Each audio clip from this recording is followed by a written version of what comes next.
నా మనసు నుంచి కూడా వస్తా ఉన్నాయి. ఎప్పుడు ఊహించని విధంగా, ఎప్పుడు జరగని విధంగా, రాష్ట్రంలో ఎప్పుడు చూడని విధంగా మనలో ఏ ఒక్కరైనా కూడా తలెత్తుకొని తిరిగే విధంగానే పాలన సాగింది. రాష్ట్ర చరిత్రలో ఎప్పుడు జరగని విధంగా ఏకంగా 99% మేనిఫెస్టోలో చెప్పిన హామీలను అమలు చేసి ప్రతి ఇంటికి కూడా ఆ మేనిఫెస్టోను తీసుకొని పోయి, అక్క మీరే టిక్కు పెట్టండి, ఇదిగో మా మేనిఫెస్టో, ఎన్నెన్ని జరిగాయి, ఏమేమి జరిగాయి అని మీరే టిక్కు పెట్టండి అని చెప్పి వారి చేతికి మేనిఫెస్టో ఇచ్చి వారి చేతనే టిక్కు పెట్టించి మరీ వారి ఆశీస్సులు తీసుకుంటూ ప్రతి గడప తిరిగిన పరిస్థితుల మధ్య ఈరోజు కలుస్తా ఉన్నాం. ఇంతవరకు రాష్ట్ర చరిత్రలో ఎప్పుడు కూడా ఒక మేనిఫెస్టోని ఇంత సీరియస్ గా ఎవరు తీసుకున్న పరిస్థితులు ఎప్పుడూ లేవు. ఎన్నికలప్పుడు ఏదో పెద్ద పెద్ద బుక్లు ప్రింట్ చేసేవాళ్ళు, పెద్ద పెద్ద మాటలు చెప్పేవాళ్ళు. ఎన్నికలు అయిపోయిన తర్వాత మేనిఫెస్టో చెత్తబుట్టలో పడేసే పరిస్థితి. మొట్టమొదటిసారిగా రాష్ట్ర చరిత్రలో ఎప్పుడు జరగని విధంగా ఒక ముఖ్యమంత్రి కార్యాలయానికి వస్తే మేనిఫెస్టో కనిపిస్తుంది. కలెక్టర్ కార్యాలయంలోకి వెళ్తే అక్కడ కలెక్టర్ కార్యాలయంలో మేనిఫెస్టో కనిపిస్తుంది. ఏ డిపార్ట్మెంట్కి వెళ్ళినా కూడా ఆ డిపార్ట్మెంట్లలో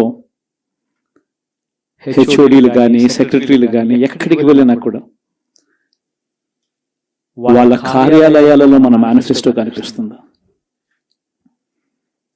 ప్రతి డిపార్ట్మెంట్కు, ప్రతి కలెక్టర్కు మేనిఫెస్టో పెట్టి ఇదే మన ఎజెండా, ఈ ఎజెండా ఆధారంగానే పాలన సాగుతుంది అని వారందరినీ కూడా మొట్టమొదటి రోజు నుంచి కూడా సమాయత్తం చేసి ఏకంగా 99% హామీలను అమలు చేసి గర్వంగా, సగర్వంగా తలెత్తుకుని మళ్ళీ ప్రజల దగ్గరికి వెళ్ళి ఓట్లు అడిగే పరిస్థితిలోకి మొట్టమొదటిసారిగా ప్రభుత్వం అడుగులు వేసింది ఈ మన 5 సంవత్సరాల కాలంలోనే. నిజంగా ఇది జరిగినప్పుడు, చూసినప్పుడు నిజంగా ఆశ్చర్యం అనిపిస్తుంది. ఎప్పుడు చూడని విధంగా ఏకంగా 2,70,000 కోట్ల రూపాయలు, ఎప్పుడు జరగలే ఇది. ఏ పథకం ఎప్పుడు ఇస్తామో, ఏ నెలలో ఇస్తామో ఏకంగా క్యాలెండర్ ముందే ప్రకటించి, ఆ సంవత్సరానికి సంబంధించిన క్యాలెండర్ ముందే ప్రకటించి, ఆ నెల వచ్చేసరికి ఆ బటన్ నొక్కడం, నా అక్క చెల్లెమ్మ కుటుంబాల ఖాతాలకు నేరుగా వెళ్ళిపోవడం ఎప్పుడు జరగల. నిజంగా ఒక్కొక్కసారి అనిపిస్తుంది, ఏమయ్యాయి ఆ ప్రేమలు, ఏమయ్యాయి ఆ ఆప్యాయతలు అని ఒక్కొక్కసారి అనిపిస్తుంది. 66 లక్షల మంది పెన్షన్లు తీసుకుంటా ఉన్న అవ్వాతాతలు, మనం రాకమునుపు, మనం అధికారంలోకి రాకమునుపు పెన్షన్ కేవలం 1000 రూపాయలు. ఎన్నికలకి 2 నెలల ముందు వరకు కేవలం 1000 రూపాయలు. మనం ఏకంగా దాన్ని 3000 రూపాయలకు పెంచుకుంటూ పోయాం. అప్పట్లో 39 లక్షలు మాత్రమే పెన్షన్దారులు, 66 లక్షలకు పెంచుకుంటూ పోయాం. ఏ ఒక్కరిని కూడా పక్కన పెట్టండి అన్న మాట నోట్లో నుంచి రాలేదు. ఏకంగా 66 లక్షల మందికి ఇంటి వద్దకే, మొట్టమొదటిసారిగా ఇంటి వద్దకే వెళ్ళి వాళ్ళ బాధలు తెలిసిన వ్యక్తులుగా వాళ్ళ చేతికి అందించి వాళ్ళ ఆశీస్సులు తీసుకున్నాం.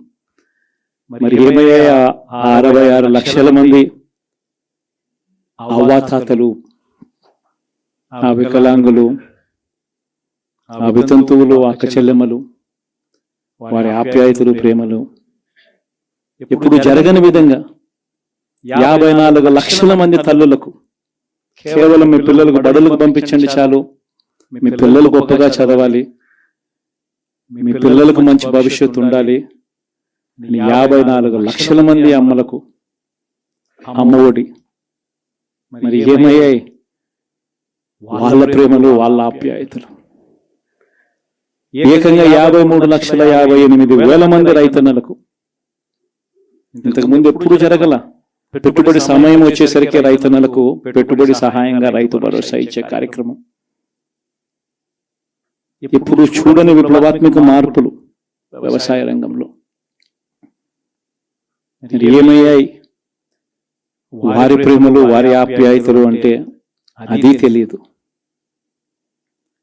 ఏకంగా 1,05,00,000 మంది అక్క చెల్లెమ్మలకు 0 వడ్డీ క్రమం తప్పకుండా ప్రతి సంవత్సరం వారికి అండగా నిలబడుతూ చేశాం.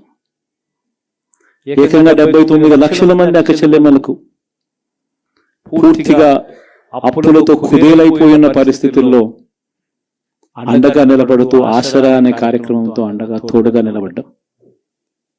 మరి ఏమయ్యాయి వారి ప్రేమలు, ఆప్యాయతలు అంటే తెలియదు. 27 లక్షల అక్క చెల్లెమ్మలకు చేయూత క్రమం తప్పకుండా ఇచ్చాం. ప్రతి సంవత్సరం 30 లక్షల మంది పిల్లలకు మంచి జరిగిస్తూ ఆ తల్లులకే విద్యా దీవెన, వసతి దీవెన. ఏకంగా 31 లక్షల అక్క చెల్లెమ్మలకు ఇళ్ల పట్టాలు. ఏమయ్యాయి వారి ప్రేమలు, ఆప్యాయతలు అంటే తెలియదు. 22 లక్షల ఇళ్ళు గతంలో ఎప్పుడు చూడని విధంగా 3,60,000 మంది నా అక్క చెల్లెమ్మలకు కాపు నేస్తం, 4,96,000 మందికి ఈబీసీ నేస్తం నా అక్క చెల్లెమ్మలకు, 82,000 మందికి నేతన్న నేస్తం, 2,76,000 మందికి వాహన మిత్ర, 16 లక్షల మందికి తోడు అనే కార్యక్రమంతో ఆదుకోవడం, 3,38,000 మందికి చేదోడు, 1,10,000 మందికి పైగా మత్స్యకార భరోసా. ఎక్కడ ఎవరికి కూడా క్రమం తప్పకుండా కోవిడ్ సమస్యలున్న సాకులు చూపలేదు. మంచి చేశాం. ఎప్పుడు చూడని విధంగా, ఎప్పుడు జరగని విధంగా పేదవాడనే వాడిని పేదరికం నుంచి బయటికి పర్మనెంట్ గా తీసుకొచ్చే దానికోసం అడుగులు పడ్డాయి. అది జరగాలి అని అంటే క్వాలిటీ చదువుల వల్లే జరుగుతాయి అని చెప్పి మొత్తం విద్యారంగాన్ని మార్చాం. 3వ తరగతి పిల్లాడికి టోఫుల్ క్లాసులు, టోఫుల్ పీరియడ్, ఇంగ్లీష్ మీడియం బడులు, 6వ తరగతి నుంచే ఐఎఫ్పీలు, 8వ తరగతి పిల్లల చేతుల్లో ట్యాబులు. ఇప్పుడు చూడలేదు ఇవన్నీ, ఇప్పుడు జరగల. వైద్య రంగంలోనూ కూడా అలాంటి మార్పులే. ఏకంగా 25 లక్షల దాకా ఆరోగ్యశ్రీ నుంచే ఐఎఫ్పీలు, 1,050 ప్రొసీజర్లు ఉంటే 3,300 ప్రొసీజర్లకు తీసుకొని పోయాం. ఆరోగ్యశ్రీయే కాదు, ఆరోగ్య ఆసరా దగ్గర నుంచి గ్రామ స్థాయిలో విలేజ్ క్లినిక్ ద్వారా, విలేజ్ క్లినిక్ దగ్గర నుంచి ప్రతి పేదవాడికి తోడుగా ఉన్నాం. ఎప్పుడు జరగలేదు ఈ మార్పులు. ఏకంగా 54,000 మంది డాక్టర్లు, నర్సులు, పారామెడిక్స్ రిక్రూట్మెంట్ గవర్నమెంట్ హాస్పిటళ్లలో చేసి ప్రతి పేదవాడికి అండగా ఉండడం. వ్యవసాయంలో కూడా విప్లవమే. ఏకంగా ఆర్బీకేలు చేయి పట్టుకొని నడిపిస్తూ గ్రామ స్థాయిలో కనిపించి విద్య, వ్యవసాయం, వైద్యం, సామాజిక న్యాయం,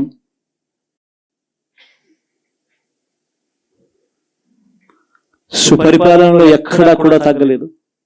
మొట్టమొదటిసారిగా గ్రామ స్థాయిలో గ్రామ స్వరాజ్యానికి అర్థం చెప్పాం. లంచాలు, వివక్ష లేని పాలన ఇవ్వగలుగుతారా అని అంటే ఎప్పటికీ క్వశ్చన్ మార్క్ గా ఉన్న పరిస్థితుల్లో లేదు, కాదు, లంచాలు, వివక్ష లేని పాలన సాధ్యమే అని చెప్పి మొట్టమొదటిసారిగా చూపించింది ఈ 5 సంవత్సరాల పాలనలోనే. ప్రతి పథకము డోర్ డెలివరీ చేశాం. ఇంటి వద్దకే పాలన అన్నదానికి అర్థం తీసుకొచ్చాం. మహిళా సాధికారతకు ఈ మాదిరిగా చేయగలుగుతాము అని చెప్పి అర్థం చూపించాం. ఇవన్నీ సంస్కరణలు. ఏ అక్క చెల్లెమ్మ బయటికి వెళ్ళినా కూడా ధైర్యంగా పోయే పరిస్థితి. ఫోన్లో దిశ యాప్ ఇలా 5 సార్లు ఊపితే చాలు 10 నిమిషాల్లో పోలీస్ వచ్చి అక్క ఏమైంది అనే పరిస్థితి. గ్రామంలోని మహిళా పోలీస్.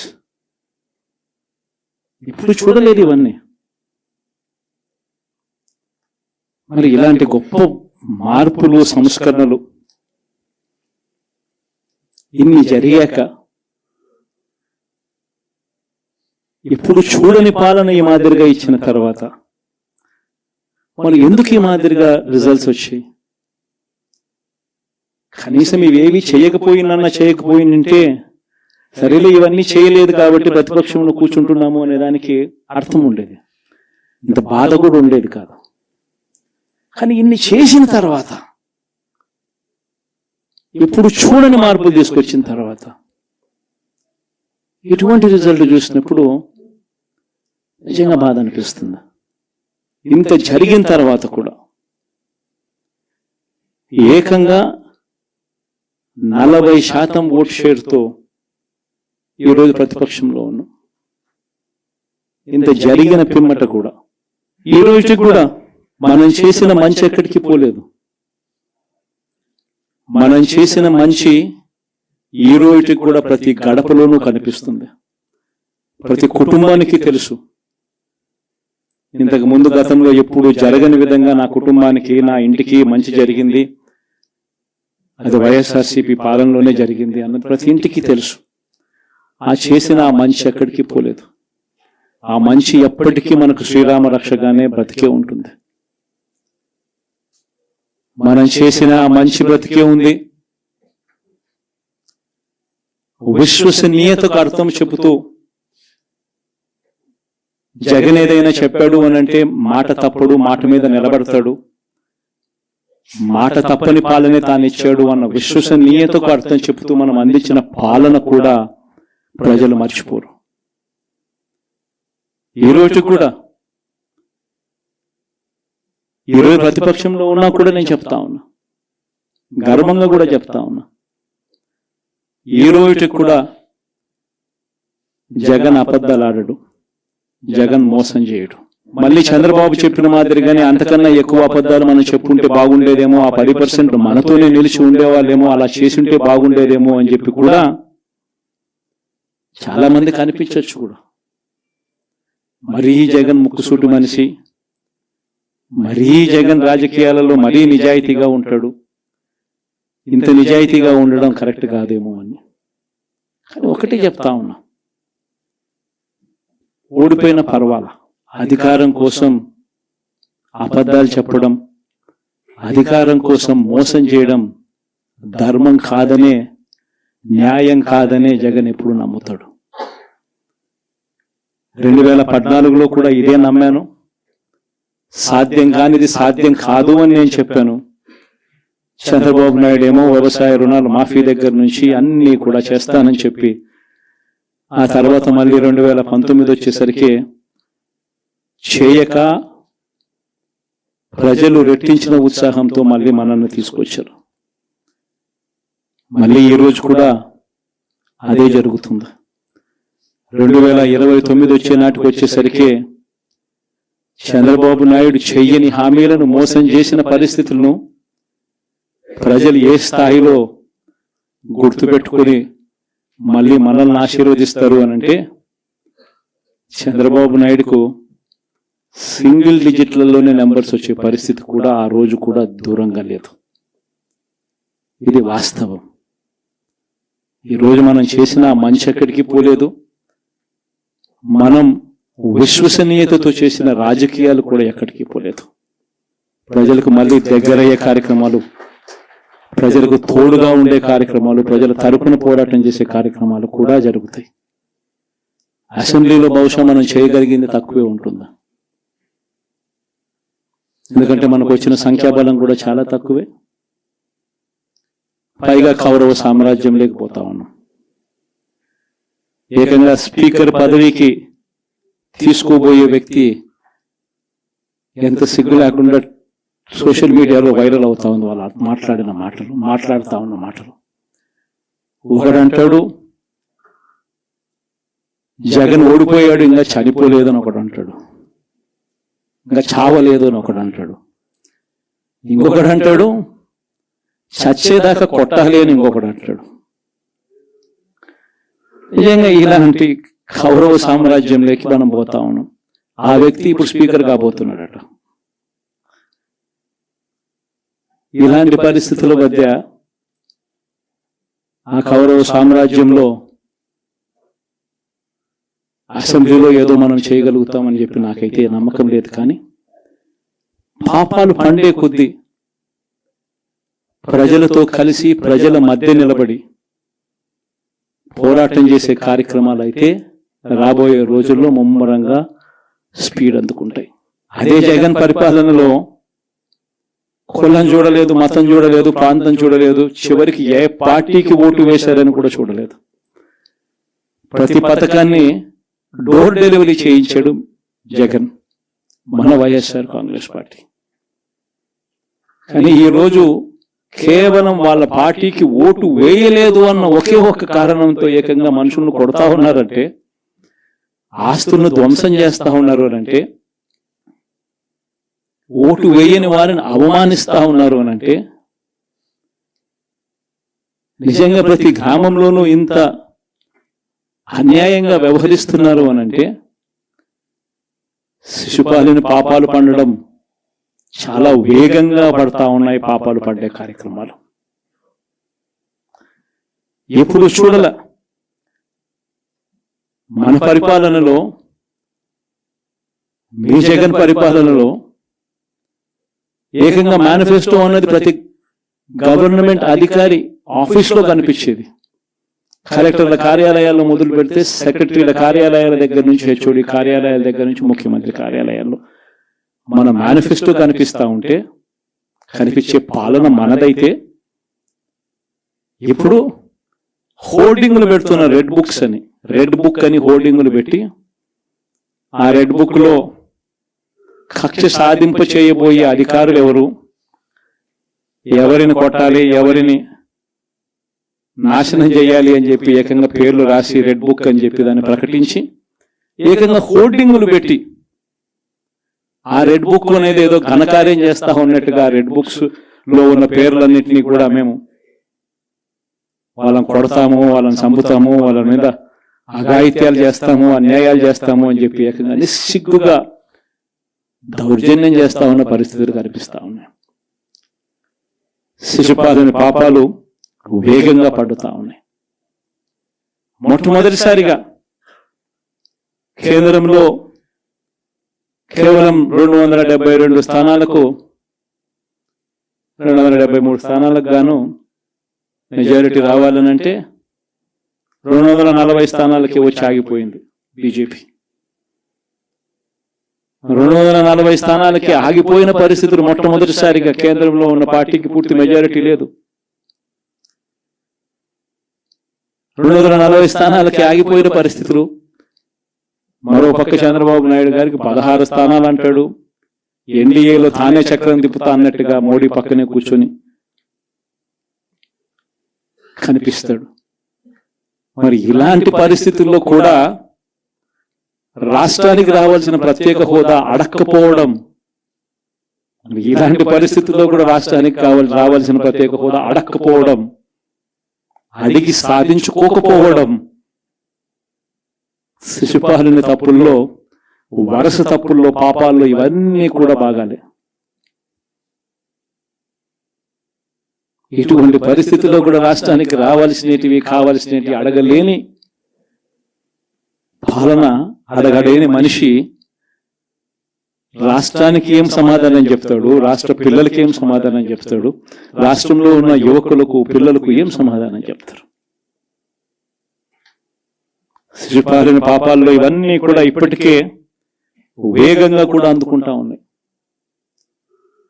అదే జగన్ ఉండింటే, అదే వైఎస్ఆర్ కాంగ్రెస్ పార్టీ పాలన ఉండింటే ఈ పార్టీకే విద్యా దీవెన బటన్ అయిపోయి ఉండేది. జనవరి, ఫిబ్రవరి, మార్చికి సంబంధించిన క్వార్టర్కి సంబంధించిన Vidya Deevena fee reimbursement pending. అదే జగన్ ఉండింటే ఏప్రిల్లో ఇవ్వాల్సిన Vasathi Deevena, first instalment pending. ఇప్పటికే రైతు భరోసా పెండింగ్, అమ్మఒడి పెండింగ్, చివరికి చిన్న అమౌంట్ అయిన మత్స్యకార భరోసా కూడా పెండింగ్. అదే జగన్ ఉంటే ఈ పాటికి ఇన్ని బటన్లన్నీ ఈ పాటికి అయిపోయి ఉండేటివి. ఒక్క జగన్ తప్పుకోవడంతో, ఒక వైఎస్ఆర్సీపీ పాలన పోవడంతో ఈరోజు అమ్మఒడి బటనింగా రాలా, రైతు భరోసా బటనింగా రాలా, విద్యా దీవెన పెండింగ్, వసతి దీవెన పెండింగ్. ఇప్పటికే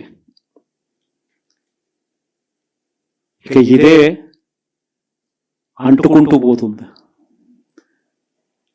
డిసెంబర్ జనవరి వచ్చే నాటికి ఏమయ్యా ఇవన్నీ మాకు చెప్పావు, 4,12,00,000 మంది ఓటర్ల లిస్టు, ఇందులో సగం మంది ఆడవాళ్ళే, అందరూ 18 సంవత్సరాల పైవారే ఓటర్ లిస్టులో ఉన్నారు అని అంటే, మరి వీరందరికీ 1,500 ప్రతి నెల ఇస్తానన్నాడు, సంవత్సరానికి 18,000.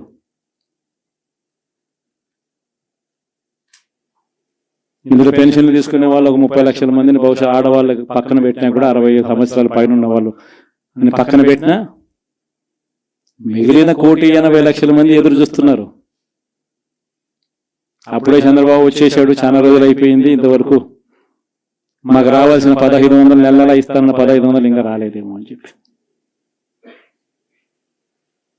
రైతులు ఎదురు చూస్తా ఉన్నారు. 20,000 పెట్టుబడి సాయంగా ఇస్తానన్నాడు, అది ఏమైతుంది?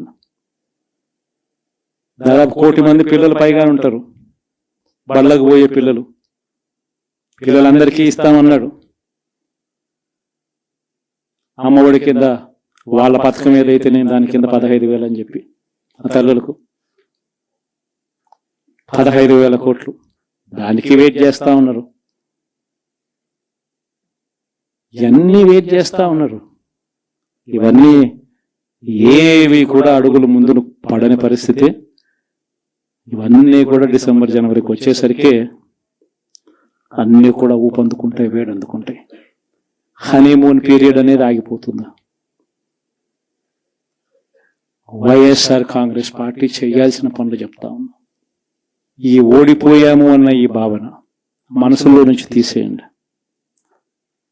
మనం చేసిన మంచి ప్రజల్లో ఇంకా ఉంది, ప్రతి ఇంట్లో గుర్తుంది, ప్రతి కుటుంబంలోనూ మనం చేసిన మంచి ఎక్కడికి పోలేదు. ప్రతి ఇంటికి మనం తలెత్తుకొని పోగలుగుతాం, తల దించుకొని కాదు, చెప్పిన పని చేయక కాదు, చెప్పిన పని చేసి తలెత్తుకొని పోగలుగుతాం ప్రతి ఇంటికి కూడా మనం. కేవలం చంద్రబాబు నాయుడు ప్రలోభాలకు మోసపోయిన పరిస్థితుల మధ్య మనకు అంతో ఇంతో అపజయం ఏదన్నా జరిగిందేమో. ఆ మోసాలు ఎప్పుడైతే మోసాల కింద తేటతెల్లం అవుతాయో, ప్రజల్లో ఆ సింపతి, మన పట్ల ప్రేమ, ఆయన పట్ల కోపం రెండూ కూడా ఏకమవుతాయి. మనల్ని గొప్ప మెజారిటీలతో మళ్ళీ మనల్ని తీసుకొస్తారు. సో మనం చేయాల్సింది ఏమిటి అని అంటే, ప్రజల మీద మనం కోప్పడాల్సిన అవసరం లేదు, పని లేదు. మోసపోవడం అన్నది ఒక్కొక్కసారి జరుగుతూ ఉంటాయి. మోసపోయిన వాళ్ళకందరికీ కూడా మనం అండగా ఉన్నాము అన్న భరోసా ఇవ్వడం మనం చేయాల్సిన పని. మరీ ముఖ్యంగా మన కార్యకర్తలను మనకు తోడుగా ఉండడం, ఇది మాత్రం ఖచ్చితంగా చెప్తా ఉన్నాం. ఇష్టం వచ్చినట్టుగా ఎప్పుడు చూడని విధంగా ఈరోజు కార్యకర్తల మీద దాడులు జరుగుతూ ఉన్నాయి, పార్టీ సానుభూతి పరుల మీద దాడులు జరుగుతూ ఉన్నాయి, పార్టీకి ఓటు వేయలేదు అని ఓటు వేసిన వారి మీద దాడులు జరుగుతూ ఉన్నాయి. కొన్ని చోట్ల అవమానాలు, ఆస్తుల నష్టాలు, దాడులు, దెబ్బలు తగలడము, ప్రాణాలు కోల్పోవడం కూడా కొన్ని చోట్ల చేశాం. వీళ్ళందరికీ కూడా మీ అందరికీ కూడా నేను చెప్పేది ఒకటి, వీళ్ళందరికీ భరోసా ఇవ్వాలి. ఎక్కడ మీ నియోజకవర్గంలో ఎక్కడ ఏమి జరిగినా కూడా పోండి, మీ తరపు నుంచి సహాయం చేసే కార్యక్రమం చేయండి, పార్టీ తరపు నుంచి కూడా సహాయం అందిస్తుంది, అది కూడా తీసుకొని పోయి కూడా ఇవ్వండి. ప్రతి కార్యకర్తకు తోడుగా ఉందాం, ప్రతి కార్యకర్తకు భరోసా ఇద్దాం. చాలా అవసరం కూడా. మన కోసం కష్టాల్లోనూ నష్టాల్లోనూ మన కోసం నిలబడ్డారు, జెండాలు మోసి నష్టపోయారు, ఓట్లు వేసి దెబ్బలు తిన్నారు, మనకు ఓట్లు వేసి దెబ్బలు తిన్నారు. వాళ్ళందరికీ కూడా తోడుగా ఉండాల్సిన అవసరం ఉంది. ఇదొక్కటే కాకుండా మన ఎంపీటీసీలు, మన జెడ్పీటీసీలు, మన కౌన్సిలర్లు, కార్పొరేటర్లు, వీళ్ళందరికీ కూడా భరోసానే ఇవ్వాలి. మాట్లాడండి.